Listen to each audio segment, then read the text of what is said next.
There's a young man who's a construction worker, and he's working on the construction of a masjid, of a big grand mosque.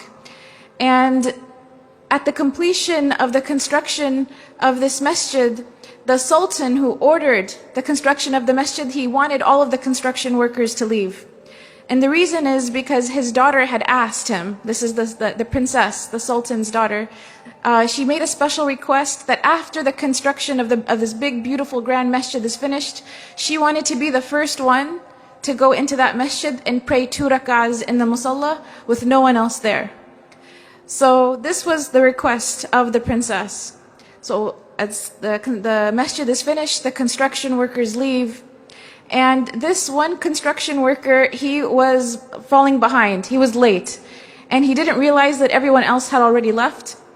And they had allowed the princess into the masjid to go pray. As he's leaving, he catches a glimpse of the princess inside the musalla of the masjid praying 2 rak'ahs of nafl. And the scene was just so incredible to him. It was such an amazing scene.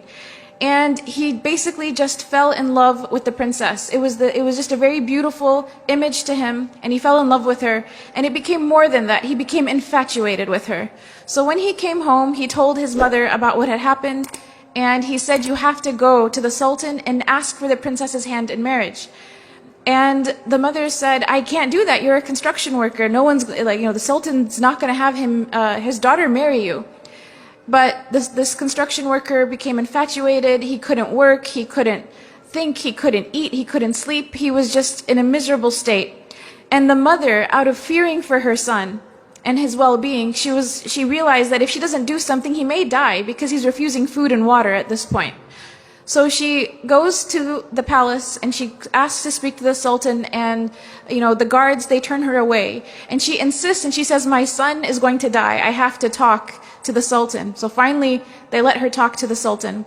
And she mentions the story to the sultan, and the sultan asks that she come back with the construction worker. So they come back together, and he tells the construction worker, after everyone leaves the masjid at nighttime, after Isha prayer, you have to come and pray qiyam in this masjid for 40 nights. If you come and pray qiyam in this masjid for 40 nights straight, I will let you marry my daughter. And he said, there will be someone there to make sure that you come. And if you miss a day, we'll know about it. So in 40 days, I want, if you fulfill your end of the bargain, I will let you consider my daughter for marriage. So the construction worker is excited. This is a chance at life. So he goes the first day and he prays qiyam in the masjid after everyone leaves. And he goes the second day and the third. And after a few weeks, he notices that he's getting better. He's eating again, he's drinking again. He cares about life again. And eventually he starts to really, really enjoy coming to the masjid and praying qiyam when everyone else has left. To such an extent that he starts to pray to Allah, that Allah never takes away these beautiful moments that he has with him, alone in solitude, praying to him in the night. So 40 days pass, 50 days pass, 60 days pass, 70 days pass, and eventually the sultan asks to see the construction worker. And he says, "How come you didn't come see me? You fulfilled your end of the bargain. You prayed all 40 nights. We saw that you prayed. How come you didn't come and see me?" And the construction worker turns to the sultan and he says, "Before I saw your daughter, my heart was empty. And the first thing of beauty that my heart was exposed to was your daughter. And that's why it grabbed onto that experience. But then after I started praying in the masjid for 40 nights, my heart witnessed a beauty that was much greater than her. My heart witnessed a beauty that it has never felt before."